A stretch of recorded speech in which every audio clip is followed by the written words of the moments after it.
মদ পান করা হারাম এটা জানার পরেও বাগদাদের বাদশাহ হারুনুর রশিদ একবার তার শরাবের মজলিসে মানে মদের মজলিসে বাগদাদের গুরুত্বপূর্ণ ব্যবসায়ী, মন্ত্রী, উজির, নাজির ও রাজ দরবারের গুরুত্বপূর্ণ কর্মকর্তাদের নিয়ে তিনি শরাব তথা মদ পান করছিলেন। এই অবস্থায় বাগদাদের গুরুত্বপূর্ণ বুজুর্গ বাহলুল তিনি রাজ দরবারে প্রবেশ করে বসলেন। প্রিয় দর্শক, আপনাদের জানিয়ে রাখি, এই বাহলুল ইতিহাসের এমন একজন ব্যক্তি যাকে অবজ্ঞা অবহেলা করার কোনো সুযোগ ছিল না। বাদশাহ এত শক্তিশালী এবং এত ক্ষমতাধর হওয়ার পরেও এই বাহলুলকে সহ্য করতে হতো। তিনি এমন একজন বুজুর্গ ছিলেন যাকে সম্মান না করে উপায় নেই। তো বাদশাহ যখন বুঝতে পারলেন তার এই শরাবের মজলিসে রাজ দরবারের ভেতরে বাহলুল একদম জুব্বা আর আলখাল্লা নিয়ে পাগড়ি মাথায় নিয়ে যখন প্রবেশ করলেন, তখন বাদশাহ হারুনুর রশিদ বুঝতেই পারলেন যে আজকে বাহলুল তাকে ইচ্ছা মতো ধোলাই দিবে। তো তিনি আগে ভাগে নিজেকে রক্ষা করার জন্য, মদকে হালাল করার জন্য এক নতুন দর্শন বাহলুলের সামনে উপস্থাপন করলেন। বাদশাহ চালাকির সাথে বাহলুলকে বললেন, বাহলুল, তুমি আমার একটা প্রশ্নের উত্তর দেবে? বাহলুল বলল, জি জনাব, অবশ্যই দেব। বাদশাহ হারুনুর রশিদ বলল, আচ্ছা বাহলুল, আঙ্গুর খাওয়া কি হারাম? যদি কেউ আঙ্গুর খায় তা কি হারাম হবে? বাহলুল বলল, জনাব, অবশ্যই না। আঙ্গুর আল্লাহ রাব্বুল আলামিনের একটি ফল, এটা অত্যন্ত সুস্বাদু, স্বাস্থ্যের জন্য ভালো, আপনি খেতেই পারেন। এরপর হারুনুর রশিদ মুচকি হেসে বলল, এখন আঙ্গুর খাওয়ার পর কোনো মানুষ যদি একটু পানি পান করে তাহলে সেটা কি শরীয়তে হারাম হয়ে যাবে? বাহলুল উত্তর দিল, জি না জনাব, এতে কোনো ক্ষতি নেই। বাদশাহ হারুনুর রশিদ এবার সবার দিকে তাকিয়ে আরেকটু সাহসিকতার সাথে বললেন, এখন যদি ওই ব্যক্তি যে আঙ্গুর খেয়েছে, তারপর পানি খেয়েছে, তারপর গিয়ে দীর্ঘ সময় রোদে বসে থাকে, তাহলে কি কোনো গুনাহ হবে? বাহলুল জবাবে বলল, জি জনাব, এতে কোনো গুনাহ নেই, কোনো সমস্যা নেই। তার যতক্ষণ ইচ্ছা সে এসব খেয়ে রোদে বসে থাকতে পারে। তারপর বাদশাহ হারুনুর রশিদ বললেন, তাহলে বাহলুল, আপনি একজন মহান আলেম, আপনি নিজেই বলুন, এই আঙ্গুর ও পানি যদি কিছুদিন রোদে রেখে দেয়া হয় তাহলে তা কেন হারাম হয়ে যাবে? মানে আমাদের এই আঙ্গুরের শরাব বা মদটা কেন হারাম হবে? কারণ এটা তো দীর্ঘদিন রোদের মধ্যে রেখে পানি মিশিয়েই এই মদটা তৈরি করা হচ্ছে। বাদশাহ হারুনুর রশিদ অত্যন্ত গর্বের সাথে তার দর্শনের কথা বলে প্রশ্ন ছুড়ে দিয়ে বেশ প্রশান্তির সাথে তিনি তার রাজ দরবারের সিংহাসনে বসলেন।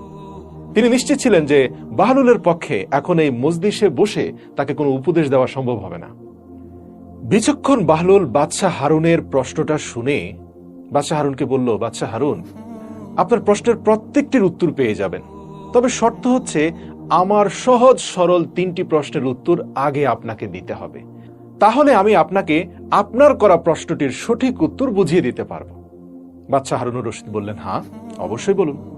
আপনাকে অনুমতি দেওয়া হলো।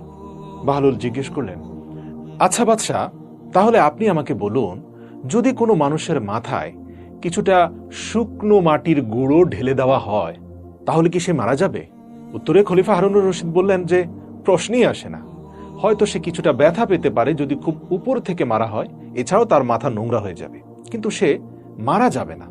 বাহলুল পুনরায় জিজ্ঞেস করলেন, এরপর যদি তার মাথায় কিছু পানি ঢেলে দেওয়া হয় তাহলে কি ওই ব্যক্তির কোনো সমস্যা হবে?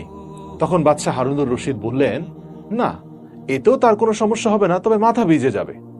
তখন বাহলুল বললেন, এবার যদি ওই মাটি এবং পানি মিশিয়ে একটি ইট তৈরি করে ওই ব্যক্তির মাথায় উপর থেকে ছেড়ে দেওয়া হয় এবং সেই ইট গিয়ে তার মাথায় আঘাত করে তাহলে কি তার কোনো সমস্যা হবে?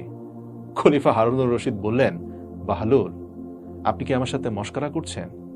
আরে কোনো মানুষের মাথায় যদি ইট পড়ে উপর থেকে, সেই ব্যক্তি তো সাথে সাথেই মারা যাবে, তার মাথা ফেটে যাবে। তখন বাহলুল বললেন, বাদশাহ দেখুন, পৃথক পৃথক ভাবে গুঁড়ো মাটি যেমন মানুষের মাথায় পড়লে মানুষ মারা যায় না, একইভাবে তারপরে যদি পানি ঢেলে দেওয়া হয় এতেও মানুষের মাথার কোনো ক্ষতি হয় না, শুধু মাথাটা নোংরা হয়ে যায়। কিন্তু এই দুটো উপাদান আলাদা আলাদা না ফেলে একত্রিত করে ইট বানিয়ে যদি ছোড়া হয় তাহলে সেই একই মাথা ফেটে যায়। তেমনি আঙ্গুর ও পানি মিলে এমন কিছু তৈরি করে যা হারাম ও অপবিত্র, কিন্তু পৃথক এই দুটি জিনিস আবার পবিত্র। যা পৃথকভাবে পান করলে আপনার কোনো ক্ষতি নেই, কিন্তু এগুলোকে একত্রিত করে মদ বানিয়ে যদি সেটা পান করা হয় তাহলে মানুষের বুদ্ধি লোপ পায় এবং শরীয়তে তার জন্য শাস্তির বিধান আছে। কথা শুনে বাদশাহ হারুনুর রশিদ সাথে সাথে তার হাত থেকে মদের গ্লাসটা ফেলে দিলেন এবং ওই রাজকীয় সভায় উপস্থিত যত গুরুত্বপূর্ণ ব্যক্তিবর্গ মদ পান করছিলেন তারা দ্রুত সভাস্থল ত্যাগ করলেন। প্রিয় দর্শক, আপনাদের জানিয়ে রাখি, সে সময়ের মানুষ কিন্তু অনইসলামিক কর্মকাণ্ডের সাথে লিপ্ত হতো ঠিকই, কিন্তু বুজুর্গদের খুবই সম্মান করত। যাই হোক, বাহলুলের আরেকটি ঘটনা বলি। একবার এক ফকির বাগদাদের একটি বড় বাজারে এক বেকারির দোকানের সামনে দিয়ে যাচ্ছিল। দোকানদার সব ধরনের খাবার চুলায় চড়িয়ে রেখেছিলেন যাতে গরম গরম কাস্টমারদের সামনে পরিবেশন করতে পারেন, এবং সেই খাবারের উপর থেকে ধোঁয়া বের হচ্ছিল। তো দোকানের আশপাশের যে কাস্টমার আছে তাদেরকে এই খাবারের সুগন্ধ আকৃষ্ট করছিল। তো গরিব ফকিরের মনও লোভী হয়ে উঠল, কিন্তু গরিব ফকিরের কাছে তো খাবার কেনার মতো টাকা ছিল না, কিন্তু তার সেখান থেকে সরে যেতেও ইচ্ছে করছিল না।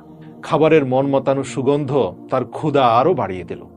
অগত্যা সে তার কাঁধে থাকা ব্যাগ খুলল, ভেতর থেকে শুকনো রুটি বের করে বেকারির চুলা থেকে খাবারের যে ধোঁয়া বের হচ্ছিল সে গরম বাষ্পে রুটিটিকে নরম করে তা খেতে লাগলো। তাই তার পুরনো রুটিতে কিছুটা খাবারের সুগন্ধ লেগে যাচ্ছিল। বেকারির মালিক চুপচাপ এই দৃশ্য দেখছিলেন।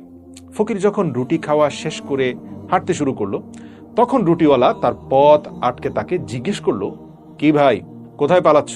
আমার টাকা বের করো। ফকির অবাক হয়ে জিজ্ঞেস করলো, কিসের টাকা? বেকারির মালিক বলল, তুমি এই মাত্র আমার খাবারের সুগন্ধযুক্ত ধোঁয়া মাখিয়ে তোমার পুরনো রুটিকে তাজা করে খেয়েছিলে, সেটা কি তোমার বাবার ছিল? এর মূল্য কে দেবে? ফকির বলল, হ্যাঁ, আপনি তো বড়ই অদ্ভুত মানুষ। সেই ধোঁয়া তো বাতাসে উড়ে যাচ্ছিল। আমি যদি সেখানে রুটি সেকে নাও খেতাম তাও তো সেটা বাতাসে মিশে যেত।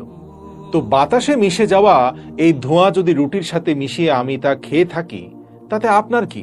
আপনার তো কোনো লোকসান হয়নি যার জন্য আমাকে মূল্য দিতে হবে। বেকারির মালিক বলল, ব্যাস, অনেক হয়েছে, উল্টা পাল্টা কথা বলা বন্ধ করো। আমি তোমাকে এমনি এমনি ছেড়ে দেব না, আমি আমার টাকা উসুল করে ছাড়ব। এই বলে বেকারির মালিক সেই ফকিরের কলার চেপে ধরল। বেচারা অসহায় ফকির চিন্তিত হয়ে পড়ল। এমন সময় বাহলুল সেদিক দিয়ে যাচ্ছিল। সে তাদেরকে এই অবস্থায় দেখে সেখানে দাঁড়িয়ে তাদের দুজনের কথা শুনতে লাগলো। ফকির তখন বাহলুলকে তার প্রতি সহানুভূতিশীল মনে করে তাকে সমস্ত ঘটনা খুলে বলল। তখন বাহলুল রুটিওয়ালাকে বলল, আরে ভাই, তুমি আমাকে এটা বলো যে এই গরিব ফকিরটি তোমার কি খাবার খেয়েছে? রুটিওয়ালা উত্তর দিল, না, আমার খাবার তো খায়নি, কিন্তু আমার খাবারের সুগন্ধযুক্ত ধোঁয়া থেকে ফায়দা তো নিয়েছে। আমার এখান থেকে যে সুগন্ধ সে নিয়েছে সেটার দাম চেয়েছি। বাহলুল তাকে বলল, ঠিক বলেছ, তুমি একদম সঠিক কথা বলেছ। সেই সুগন্ধ সৃষ্টি যেহেতু তুমিই করেছ, কাজে সেই সুগন্ধের দাম তুমি পেতেই পারো। বাহলুল তার মাথা নেড়ে নিজের পকেট থেকে 1 মুঠ স্বর্ণ মুদ্রা বের করে সেই কয়েনগুলো উপর থেকে নিচের দিকে ফেলে দিল। এতে কি হলো, একটা কয়েনের উপরে আরেকটা কয়েন পড়ায় ঝনঝন ঝনঝন শব্দ শুরু হয়ে গেল। ব্যবসায়ী অত্যন্ত খুশি হয়ে গেল। সে নিশ্চিত যে এই সবগুলো স্বর্ণ মুদ্রা বাহলুল পাগল নিশ্চয়ই তাকে দিয়ে দিবে, কারণ এই পাগলের মাথা ঠিক নেই। হয়তো বাদশার কাছ থেকে নিয়ে এসেছে, এখন সবগুলো স্বর্ণ মুদ্রা তাকে দিয়ে দিবে এই সুগন্ধের মূল্য হিসাবে। বাহলুল তাকে বলল, কি ব্যবসায়ী, তুমি কি আমার এই স্বর্ণ মুদ্রাগুলোর শব্দ শুনতে পেরেছ? ব্যবসায়ী মুচকি হেসে বলল, অবশ্যই জনাব, আপনার প্রত্যেকটি মুদ্রার শব্দ আমার কানে এসেছে। তখন বাহলুল বলল, ব্যাস, হয়ে গেল। এবার বাহলুল তার সবগুলো মুদ্রা মাটি থেকে কুড়িয়ে আবার নিজের পকেটে রেখে দিল। এ দৃশ্য দেখে সে ব্যবসায়ী বলল, কি ব্যাপার, মুদ্রাগুলো কি আমাকে দিবেন না? আমার জন্য কি নিশ্চয়ই আপনি সেগুলো বের করেননি? বাহলুল বলল, হ্যাঁ, আপনার জন্য বের করেছি, আপনার মূল্য পরিশোধ করে দিয়েছি। সে ব্যবসায়ী বলল, আমার সাথে মশকরা করছেন? তখন বাহলুল বলল, কেন মশকরা করব? আপনার তরতাজা সুগন্ধযুক্ত গরম খাবারের উপর দিয়ে যে সুগন্ধ উড়ে যাচ্ছিল সেই সুগন্ধের মূল্য তো শুধুমাত্র অর্থের ঝনঝন শব্দ দিয়ে পরিশোধ করা যায়। তার মানে হচ্ছে যেই শব্দটা আপনি শুনতে পেরেছেন মুদ্রার, সেটাই হচ্ছে ওই সুগন্ধের মূল্য। বাগদাদের সেই দোকানের আশপাশে দাঁড়িয়ে থাকা দর্শনার্থী লোকজন বাহলুলের এই বুদ্ধিদীপ্ত দৃশ্য দেখে হাসতে হাসতে পাগল হয়ে গেল। দর্শক, বাহলুল দানা ইতিহাসের এমন একটি নাম যার প্রত্যেকটি ঘটনায় অসংখ্য শিক্ষা লুকিয়ে আছে। বাহলুল দানা একদিন যথারীতি বাদশাহ হারুনুর রশিদকে নসিহত করার জন্য রাজপ্রাসাদে আসলেন। যদিও তিনি জানতেন যে এই অহংকারী আব্বাসী খলিফা তার কথা কানেও তুলবে না, কিন্তু তার অভ্যাস হয়ে গেছে যে তিনি মাঝে মাঝে রাজপ্রাসাদে এসে খলিফাকে নানানভাবে আকারে ইঙ্গিতে বুঝিয়ে দিতেন যে তিনি ভুল করছেন। তো বাদশাহ হারুনুর রশিদও বাহলুলের কথা শুনতে শুনতে অভ্যস্ত হয়ে পড়েছিলেন। তাই বাহলুলের কথাকে বাদশাহ হারুনুর রশিদ গুরুত্বের সাথে খুব একটা নিতেন না। যদিও বাহলুল অনেক কঠোরভাবে কথা বলতেন এবং খলিফার সাথে মাঝে মাঝে কিন্তু ঔদ্ধত্যপূর্ণ আচরণ করতেন, কিন্তু তারপরেও বাদশাহ হারুনুর রশিদ ব্যাপারটাকে কোনোভাবে ম্যানেজ করে নিয়ে যেতেন। কিন্তু এবার বাহলুল ভরা মজলিসে সবার সামনে এমন একটা কাজ খলিফার সাথে করলেন যা খলিফাকে অত্যন্ত রাগান্বিত করে তোলে। ঘটনাটা এমন ছিল যে বাহলুল রাজদরবারে প্রবেশ করে দেখতে পেল বাদশাহ হারুনুর রশিদ এর চারপাশে প্রচুর লোক বসে আছে। বাহলুল সেদিকেই তাকালো, দেখতে পেল কোথাও বসার কোনো জায়গা নেই। সেই সাথে তিনি এটাও বুঝতে পারলেন যে তাকে দেখে কেউ খুশি হয়নি, তাই কোনো আসন ছেড়ে তাকে সম্মানও জানানো হচ্ছে না। তিনি সেখানে দাঁড়িয়ে কিছুক্ষণ লোকদের দিকে তাকিয়ে পরিস্থিতি বোঝার চেষ্টা করলেন। অতঃপর মজলিসের সবার মাঝখান দিয়ে রাস্তা করে সোজা বাদশাহ সিংহাসনের দিকে এগিয়ে গেলেন এবং গিয়ে খলিফা হারুনের পাশে সিংহাসনের মধ্যেই বসে পড়লেন। যেহেতু সিংহাসন অনেক বড়, সেখানে একজনের জায়গায় 2 থেকে 3 জন পর্যন্ত বসা যায়, কিন্তু বাদশা ছাড়া সেখানে কেউ বসেন না। কিন্তু বাহলুল দানা তিনি সরাসরি খলিফার পাশে সিংহাসনে গিয়ে বসলেন। দরবারে বসা হাসি খুশি লোকেরা এই দৃশ্য দেখে চিৎকার করে বলতে লাগলো, এ কেমন আচরণ! বাহলুল নিশ্চয়ই পাগল হয়ে গেছে, আজ পর্যন্ত কেউ খলিফার সাথে এমন বেয়াদবি করেনি। বাদশাহ হারুনুর রশিদ দরবারের লোকদের কথা শুনে ক্ষুব্ধ হয়ে বাহলুলের দিকে তাকাতে লাগলো, কিন্তু বাহলুল তো দমে যাওয়ার পাত্র নয়। সে ঠোঁটে মৃদু হাসি ছিল, যা দেখে বাদশাহ হারুনুর রশিদ রাগে বাকরুদ্ধ হয়ে গেলেন, মানে তার রাগ আরো বেড়ে গেল। তিনি বুঝতে পারছিলেন যে বাহলুল এই কাজের মাধ্যমে অন্যদের সামনে আমাকে অপমান করছে। সবাই অবাক হয়ে খলিফা ও বাহলুলের দিকে তাকিয়ে রইল। বাদশাহ হারুনুর রশিদ গভীর চিন্তায় পড়ে গেল, কিন্তু তিনি বাহলুলের হাত থেকে নিজেকে কিভাবে মুক্ত করবেন এবং কিভাবে তাকে শিক্ষা দিবেন সেটা বুঝে উঠতে পারছিলেন না। হঠাৎ তার মাথায় একটা কুবুদ্ধি এলো।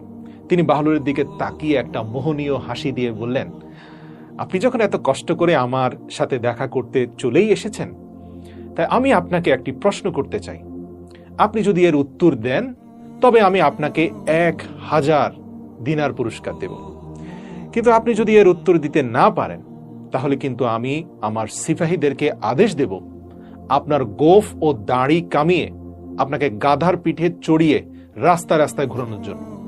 বাহলুলের বুঝতে দেরি রইল না যে খলিফা প্রতিশোধ নেওয়ার সিদ্ধান্ত নিয়েছেন। নিশ্চয়ই এমন প্রশ্ন করবেন যার উত্তর কেউই জানে না। তাই তিনি বাদশাহ হারুনুর রশিদকে অপদস্থ করার জন্য বললেন, বাদশাহ, তোমার দিনারের আমার দরকার নেই, তবে আমি এক শর্তে তোমার ধাঁধার উত্তর দিতে প্রস্তুত আছি। বাদশাহ হারুনুর রশিদ জিজ্ঞেস করলো, কি শর্ত? বাহলুল বললেন, এই শর্তে যে আপনি মাছিদেরকে আদেশ করবেন তারা যেন আমাকে বিরক্ত না করে, সবসময় আমার মাথার আশপাশে ভন ভন করে। বাদশাহ হারুনুর রশিদ মাথা নিচু করে ভাবতে থাকেন আর মনে মনে বলতে থাকেন, এইভাবে সারাদিন রাস্তাঘাটে বসে থাকলে তো মাছি ভন ভন করবেই। মনে মনে কথাগুলো বলে বাদশাহ মাথা সোজা করে দরবারের সকল মানুষের দিকে তাকাতে লাগলেন, কারণ আসলে বাহলুল যে প্রশ্ন করেছে এর সঠিক কোনো উত্তর বাদশার জানা ছিল না। এবং তিনি দেখলেন দরবারের সবাই নিশ্চুপ হয়ে বসে আছে। আগত্যা বাদশাহ হারুনুর রশিদ বলতে বাধ্য হন যে এটা তো অসম্ভব, কারণ মাছিরা আমার আদেশ মানে না। বাহলুল বাদশাহ হারুনুর রশিদের দিকে অবজ্ঞা দৃষ্টিতে তাকিয়ে বলল, তুমি কেমন রাজা যে এই সামান্য ক্ষুদ্র মাছিদের সামনে অসহায়? এই মাছিরা তোমার কথা শুনে না? এই কথা শুনে দরবারীরা সবাই জোরে জোরে হাসতে লাগলো। বাদশাহ হারুনুর রশিদ দরবারীদের এরকম তাচ্ছিল্যের হাসি দেখে অত্যন্ত রাগান্বিত চোখে তাদের দিকে দৃষ্টি নিক্ষেপ করলেন। তার ক্ষমতার ভয়ে সকলের ঠোঁটের হাসি মুহূর্তের মধ্যেই মুছে গেল এবং তাদের নিঃশ্বাস বন্ধ হয়ে গেল। বাহলুল বুঝতে পারল যে বাদশাহ হারুনুর রশিদকে অন্যদের সামনে খুব বেশি বিব্রত করে ফেলেছে। এরপর বাহলুল বাদশাহ হারুনুর রশিদকে সান্ত্বনা দিয়ে তার রাগ ঠান্ডা করার সিদ্ধান্ত নেন। তিনি বাদশাহ হারুনুর রশিদকে বললেন, ঠিক আছে, এখন আপনি আপনার প্রশ্ন করতে পারেন। আমি কোনো শর্ত ছাড়াই আপনার প্রশ্নের উত্তর দিতে প্রস্তুত আছি। বাদশাহ হারুনুর রশিদ বলল, যদি তুমি না বলতে পারো তাহলে আগে যে শাস্তির কথা বলেছি তোমাকে কিন্তু সেই শাস্তি দেয়া হবে বাহলুল, মনে রেখো। এখন বলো যে সেটি কোন গাছ যার বয়স 1 বছর এবং যার 12টি শাখা আছে, আর তার প্রতিটি শাখায় 30টি করে পাতা রয়েছে, এবং সেই পাতার এক পাশ আলোকিত আর অন্য পাশে অন্ধকার। বাহলুল গভীর ভাবনায় হারিয়ে গেল। তিনি শুনতে পেলেন লোকেরা বলা বলি করছে যে এ কেমন অদ্ভুত প্রশ্ন, বাহলুল এর উত্তর দিতে পারবে না, তার তো শাস্তি হবে। বাদশাহ হারুনুর রশিদ বাহলুলের চিন্তিত চেহারা অনেকক্ষণ দেখে তারপর বললেন, বাহলুল, ধাঁধার উত্তর দিতে না পারলে দেরি না করে শাস্তির জন্য প্রস্তুত হয়ে যাও। তিনি কর্মকর্তাদের নির্দেশ দেন বাহলুলের গোঁফ ও দাড়ি কামিয়ে রাস্তায় ও বাজারে গাধার পিঠে চড়িয়ে ঘুরানোর জন্য। বাহলুল খলিফাকে বাধা দিয়ে বললেন, এই গাছটি মূলত 1 বছর, আর এর 12টি শাখার অর্থ হচ্ছে 12টি মাস, এবং প্রতিটি শাখার 30টি পাতা হলো মাসের 30টি দিন। পাতাগুলোর এক অংশ আলোকিত মানে হচ্ছে দিনের আলো, আর এক অংশ অন্ধকার মানে হচ্ছে রাতের অন্ধকার।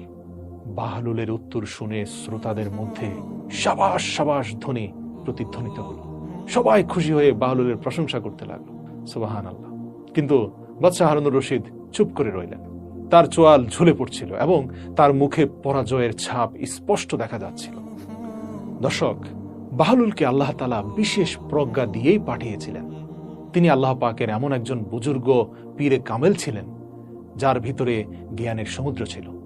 তেমনি আরেকটি ঘটনা আপনাদের বলছি। খলিফা হারুনুর রশিদের স্ত্রী জুবাইদা, যিনি অত্যন্ত ধর্মপরায়ণ একজন নারী ছিলেন, তো খলিফার স্ত্রী তিনি তার নিজের প্রাসাদে এমন 1000 খাদেমা রেখেছিলেন যারা কোরআনে হাফিজ ও কারি ছিলেন।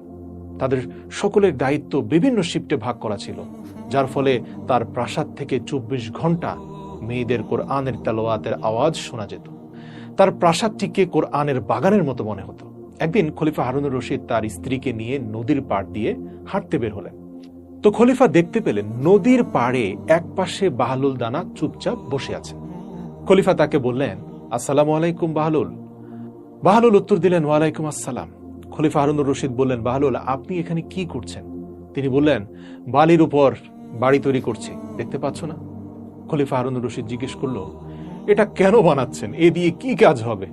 এসব বাজে কাজ না করলেও তো পারেন। বাহলুল উত্তরে বললেন, যে লোক এটা কিনবে আমি তার জন্য দোয়া করব যেন আল্লাহ রাব্বুল ইজ্জাত তাকে এই ঘরের বদলে জান্নাতে একটি ঘর দান করেন। খলিফা হারুনুর রশিদ বললেন, বাহলুল, আপনার এই বাড়ির মূল্য কত? তিনি বললেন, মাত্র 1 দিনার। আর এটা বিক্রির যে টাকা আমি পাবো সে টাকা আমি কোনো অসহায়কে দান করে দেব। খলিফা হারুনুর রশিদ ভেবেছিলেন এটা হয়তো এক পাগলের নতুন কোনো পাগলামি, তাই তিনি তাকে পাত্তা না দিয়ে সামনে এগিয়ে গেলেন। পেছনেই খলিফা হারুনুর রশিদের স্ত্রী জুবাইদা খাতুন এলেন। তিনি বাহলুলকে জিজ্ঞেস করলেন একই প্রশ্ন। বাহলুল উত্তরে বললেন যে যে আমার এই বাড়ি কিনবে আমি তার জন্য জান্নাতের দোয়া করব। জুবাইদা খাতুন জিজ্ঞেস করলেন, বাহলুল, এই বাড়ির দাম কত? বাহলুল বলল, মাত্র 1 দিনার। জুবাইদা খাতুন একটি দিনার বের করে তাকে দিলেন এবং তার জন্য দোয়া করতে বললেন। এবং বাহলুল হাত তুলে আল্লাহর কাছে জুবাইদার জন্য দোয়া করে বললেন, হে আল্লাহ, আপনি আপনার এই বান্দিকে আপনার দ্বীনের জন্য কবুল করুন, কোরআনের খাদেম হিসেবে কবুল করুন এবং পরকালে একটা উৎকৃষ্ট ঘর দান করুন। সুবহানাল্লাহ। পরের দিন বাদশাহ স্বপ্নে জান্নাতের দৃশ্য দেখতে পান। জান্নাতে তিনি হুর সহ সমস্ত ফলমূল ইত্যাদি ছাড়াও অনেক উঁচু উঁচু সুন্দর মনোরম প্রাসাদ তিনি দেখতে পান। তিনি দেখতে পেলেন লাল ইয়াকুতের তৈরি অত্যন্ত সুন্দর এবং মনোরম একটি প্রাসাদে তার স্ত্রী জুবাইদার নাম লেখা। হারুনুর রশিদ ভাবলেন, এটা সত্যি আমার স্ত্রীর বাড়ি কিনা যাচাই করে দেখা দরকার। তিনি সেই প্রাসাদে প্রবেশের জন্য দরজার কাছে পৌঁছাতেই একজন দারোয়ান তাকে থামালেন। হারুনুর রশিদ বললেন, কি ব্যাপার, আমাকে থামাচ্ছ কেন? এতে আমার স্ত্রীর নাম লেখা আছে, তাই আমাকে ভেতরে যেতে দাও। দারোয়ান বলল, না, এখানকার রীতি আলাদা। এখানে স্ত্রীর হলে স্বামী প্রবেশ করতে পারবে, স্বামীর হলে স্ত্রী মালিক হয়ে যাবে, এমন কোনো রীতি নেই। যাদের কাছে আমল রয়েছে তারাই শুধুমাত্র এই ঘরে প্রবেশ করতে পারবে, তাদের স্ত্রী সন্তানরা নয়। এই ঘরে শুধু যাদের নাম উল্লেখ আছে শুধুমাত্র তাদেরই প্রবেশের অনুমতি দেওয়া হয়, অন্য কাউকে অনুমতি দেওয়া হয় না, তাই আপনাকে প্রবেশ করতে দেওয়া হবে না। এ কথা বলে দারোয়ান হারুনুর রশিদকে ঘাড় ধাক্কা দিয়ে সেখান থেকে সরিয়ে দেয় এবং জান্নাতের ফেরেশতার ঘাড় ধাক্কা খেয়ে হারুনুর রশিদের ঘুম ভেঙে যায়। ঘুম থেকে ওঠার পর হারুনুর রশিদ ভাবতে লাগলো, আমার মনে হচ্ছে আল্লাহ তাআলা জুবাইদার জন্য বাহলুলের দোয়া কবুল করেছেন। তখন তার নিজের জন্য খুব আফসোস হতে লাগলো। সে ভাবলো, অত বেশি তো আমল করতে পারছি না, কি ভুল করলাম, বাহলুলের বাড়িটা কিনে দিলেই ভালো হতো। সারা রাত হারুনুর রশিদ এই আফসোস নিয়ে বিছানায় এপাশ ওপাশ করতে লাগলো। সকাল হলেই হারুনুর রশিদ মনে মনে ভাবলো, আমি আজ সবার আগে সেই নদীর ধারে যাব, যদি আজ আমি বাহলুলকে পেয়ে যাই তাহলে আমিও একটি বাড়ি কিনবো। তাই হারুনুর রশিদ পরদিন সন্ধ্যায় আবার তার স্ত্রীকে নিয়ে ঘুরতে বের হলো সেই নদীর ধারে। বাহলুলের খোঁজে এদিক সেদিক তাকাচ্ছিল। হঠাৎ সে দেখলো বাহলুল অন্য আরেক জায়গায় বসে একইভাবে বাড়ি তৈরি করছে। দূর থেকে দৃশ্য দেখে হারুনুর রশিদ অত্যন্ত খুশি হয়ে গেলেন। দৌড়ে গিয়ে হাসি মুখে বললেন, আসসালামু আলাইকুম বাহলুল, আপনি কেমন আছেন?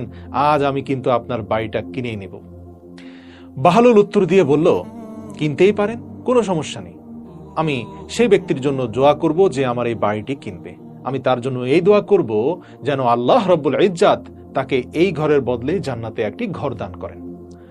হারুনুর রশিদ বাহলুলের দিকে এক দিনার এগিয়ে দেওয়া মাত্রই বাহলুল সেই দিনারটাকে মাটিতে ফেলে দিয়ে বলল, কি ব্যাপার, আমার সাথে মশকরা করছেন? তখন হারুনুর রশিদ বললেন, কেন, এই বাড়ির দাম কত? বাহলুল বললেন, এর দাম সারা পৃথিবীর রাজত্ব। হারুনুর রশিদ আকাশ থেকে পড়লেন, বললেন, এত দাম তো আমি দিতে পারবো না, গতকাল তো আপনি এক দিনারের বিনিময়ে দিয়েছিলেন, আর আজ সারা পৃথিবীর রাজত্ব চাইছেন এই তুচ্ছ বাড়ির জন্য? বাহলুল হেসে বললেন, বাদশাহ সালামত, গতকাল এটা ছিল অদেখা বিষয়, আজ এটা প্রমাণিত বিষয়। গতকাল এটা একটি না দেখা জিনিসের বিনিময় ছিল, তাই এটা সস্তা ছিল। যেহেতু আপনি আজ এর মূল্য জেনে এসেছেন, তাই এর জন্য আপনাকে মূল্য অনেক বেশি দিতে হবে। কিন্তু দুর্ভাগ্য, সেই মূল্য দেওয়ার ক্ষমতা এখন আর আপনার নেই। একইভাবে মৃত্যুর পরেও চাইলে নতুন করে কোনো আমল যুক্ত করার সুযোগ নেই, কিন্তু চাইলে আজ থেকে নতুন আমল যুক্ত করার সুযোগ আছে। সুবহানাল্লাহ।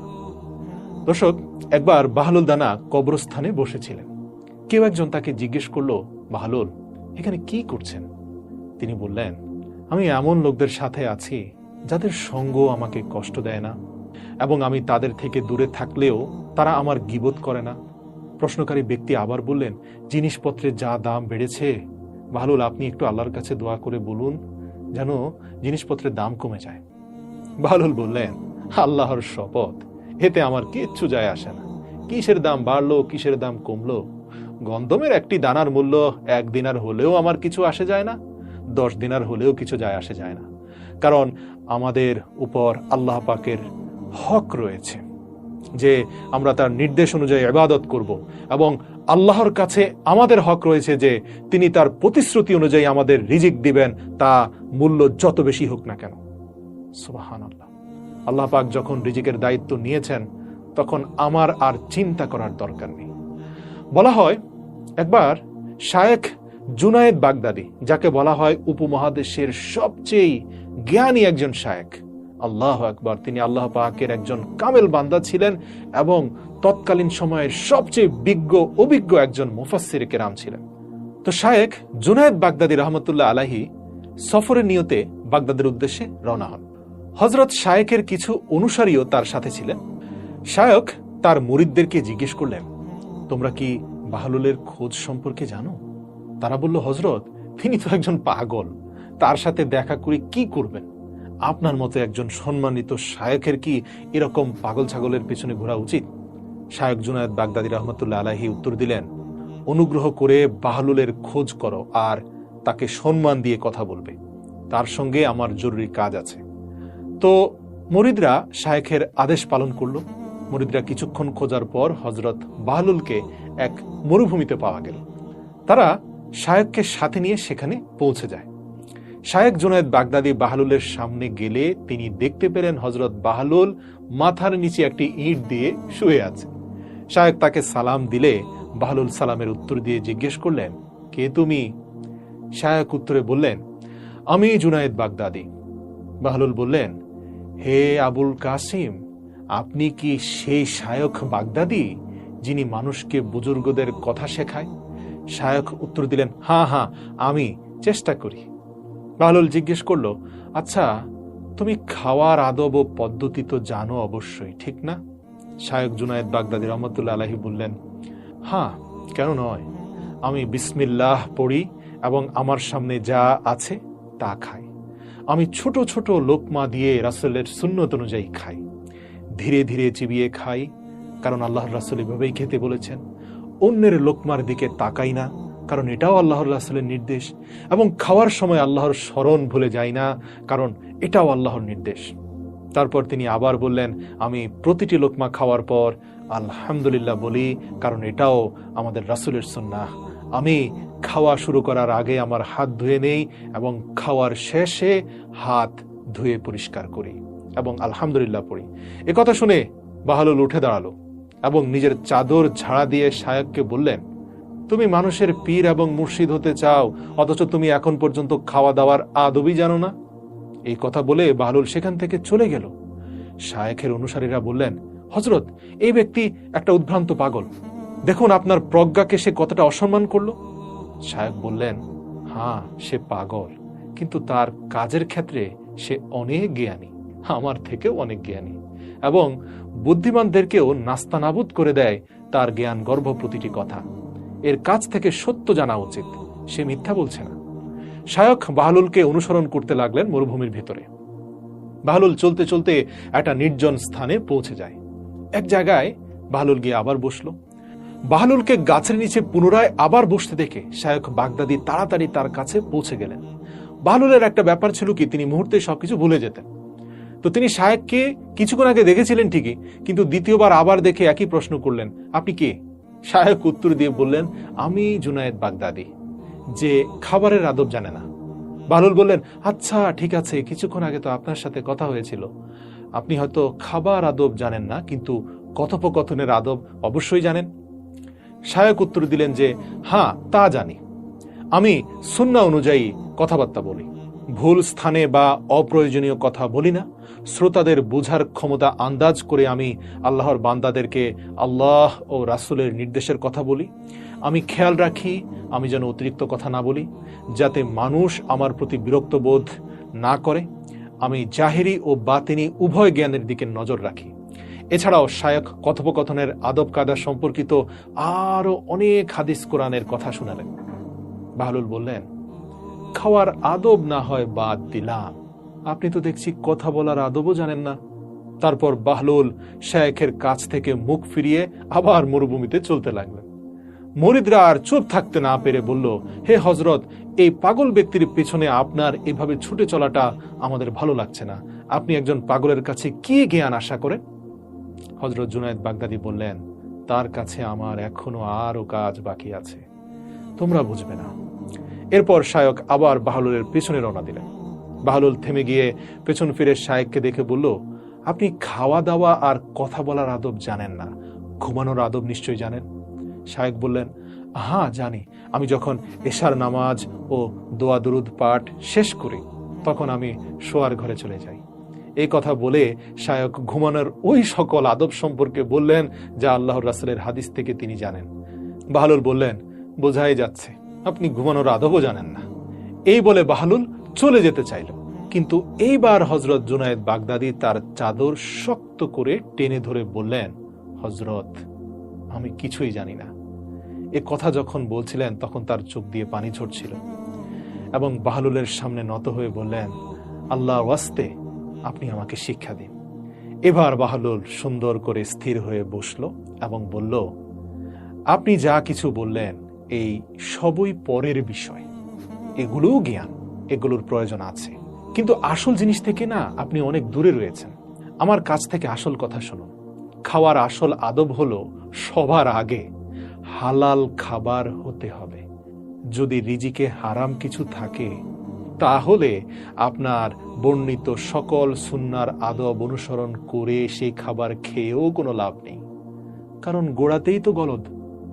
এবং আপনার হৃদয় আলোকিত হওয়ার পরিবর্তে অন্ধকার হয়ে যাবে যদি আপনি সেই হারাম খাবার সুন্নত তরিকায় আদব সহকারে খেয়েও থাকেন।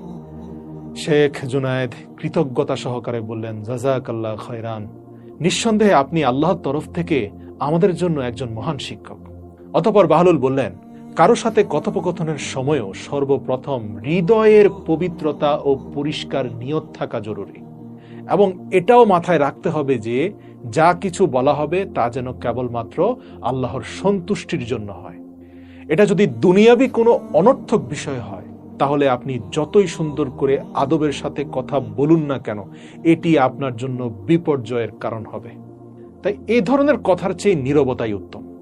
একইভাবে আপনি আমাকে ঘুমের বিষয়ে যা বলেছেন সেগুলো আল্লাহ রাসূলের সুন্নাহ, সঠিক, কিন্তু আসল উদ্দেশ্য নয়। আসল কথা হলো, আপনি যখন ঘুমাতে যাবেন তখন হৃদয়কে পরিষ্কার করুন। সারাদিনে যত হিংসা বিদ্বেষ এই হৃদয়ে বাসা বেঁধেছে, সেই হিংসা বিদ্বেষ এবং পরশ্রী কাতরতা থেকে মুক্ত হতে হবে।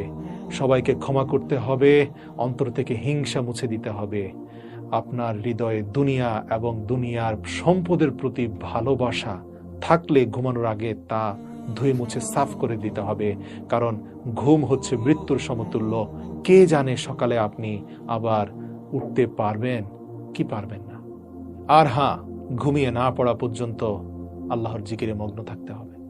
হযরত বাহলুল দানার কথা শেষ হওয়ার সাথে সাথে হযরত জুনায়েদ বাগদাদী তার হাত চুম্বন করতে লাগলেন।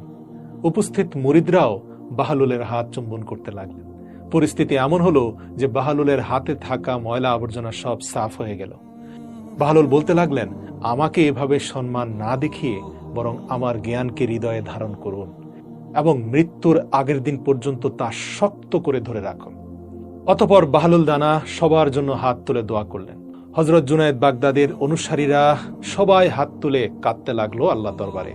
তারা তাদের ভুল বুঝতে পারল এবং এটাও বুঝতে পারল যে প্রত্যেক ব্যক্তির উচিত সে যা না জানে তা শিখতে লজ্জা না করা। প্রিয় দর্শক, মানব জীবনের সফলতার পেছনে আদব আখলাক যে সবচেয়ে গুরুত্বপূর্ণ সম্পদ, সবচেয়ে গুরুত্বপূর্ণ ইনভেস্টমেন্ট, এটা বোঝার জন্য বাহলুল দানার একটি ঘটনায় যথেষ্ট। একবার মরুভূমিতে এক ব্যবসায়ীকে বসে থাকতে দেখে বাহলুল দানা বলছিলেন, কি ব্যাপার? তখন সে বেশ আদব এবং আখলাকের সাথে বাহলুল দানাকে বলছিলেন, মোহতারাম, আমাকে এমন কিছু জ্ঞান দিন যাতে ব্যবসায় সফলতা পেতে পারি। আমার ব্যবসায় কোনোভাবে সফলতা আসছে না। আপনি অনেক একজন বুজুর্গ মানুষ, নিঃসন্দেহে আপনার কাছে ভালো কোনো জ্ঞান পাবো। আপনি শুধু বলুন কোন ব্যবসাটা লাভজনক হবে। বাহলুল তাকে বলল, কাপড় কিনো। সেই ব্যবসায়ী বলল, মোহতারাম, যদি বলে দিতেন কোন রঙের কাপড় কিনব। বাহলুল দানা বললেন, কালো রঙের কাপড় কেন। সে ব্যবসায়ী তাকে ধন্যবাদ দিয়ে ফিরে গেল। তিনি গিয়ে এলাকার সব কালো কাপড় কিনে আনলেন। কিছুদিন পর সেই শহরের একজন গুরুত্বপূর্ণ ব্যক্তি মারা যান। শোকের চিহ্ন হিসাবে কালো কাপড়ের সন্ধানে গোটা শহরের মানুষ বেরিয়ে পড়ে। এখন সব কালো কাপড় তো শুধুমাত্র একজন ব্যবসায়ীর কাছে ছিল। সেই ব্যবসায়ী তখন ইচ্ছে মতো অনেক চড়া মূল্যে সমস্ত কালো কাপড় বিক্রি করেছিলেন এবং প্রচুর লাভ করেছিলেন। এত বেশি লাভ করেছিলেন যে তিনি তার পুরো জীবনে যা অর্জন করেছিলেন তার চেয়েও বেশি মুনাফা শুধুমাত্র ওই কালো কাপড়গুলো থেকে তিনি করেছিলেন। মানে সুযোগে সদ্ব্যবহার করেছেন, ৩-৪ গুণ বেশি মুনাফা করেছেন, যেহেতু তার কাজ ছাড়া আর কারো কাছে কালো কাপড় নেই। ওই ব্যক্তি ধনী হয়ে গেলেন। কিছুদিন পর সেই ব্যবসায়ী একটা তাগড়া ঘোড়ায় চড়ে আড়ম্বরপূর্ণ পোশাক পরে কোথাও যাচ্ছিল। বাহলুল মরুভূমিতে সেখানেই বসেছিলেন। সেই ব্যবসায়ী ঘোড়ার পিঠে সওয়ার অবস্থায় বাহলুলের দিকে তাকিয়ে বলল, ওহে পাগল, কি ব্যাপার তোমার? দেখি আরো কিছু ব্যবসার আইডিয়া দাও তো, যাতে আমি আরো বেশি সম্পদশালী হতে পারি। তখন বাহলুল তাকে বলল, হ্যাঁ, আপনি এবার তরমুজ কিনুন। সে সেখান থেকে দ্রুত চলে গেল এবং বাগদাদের সমস্ত তরমুজ সে তার সকল সম্পদ খরচ করে কিনে ফেলল একদিনের মধ্যে। এবং দেখা গেল 2 দিন পরে তার সমস্ত তরমুজ মজুদ করার কারণে পচে নষ্ট হয়ে গেল এবং সে পথের ভিখারি হয়ে গেল। সে এই নিঃস্ব অবস্থায় ঘোরাঘুরি করতে করতে আবার একদিন বাহলুলের সাথে তার দেখা হলো এবং সে জিজ্ঞেস করলো, আপনি আমার সাথে এটা কি করলেন জনাব? বাহলুল বললেন, আমি না, তোমার কথা আর কথার ধরনই এইসব করেছে। তোমার আদব, তোমার আখলাক তোমাকে উপরে উঠিয়েছে। আবার আদব এবং আখলাকই তোমাকে নিচে নামিয়েছে। যখন তুমি ভদ্রতার সাথে জিজ্ঞেস করেছিলে, আমার দেওয়া উত্তরে তুমি ধনী হয়ে গেলে। যখন বেয়াদবির সাথে জিজ্ঞেস করলে, তুমি নিঃস্ব হয়ে গেলে। একেই বলে যার মধ্যে আদব আছে সে সৌভাগ্যবান, আর যার মাঝে আদব নেই সে এই দুনিয়ার সবচেয়ে বড় হতভাগা।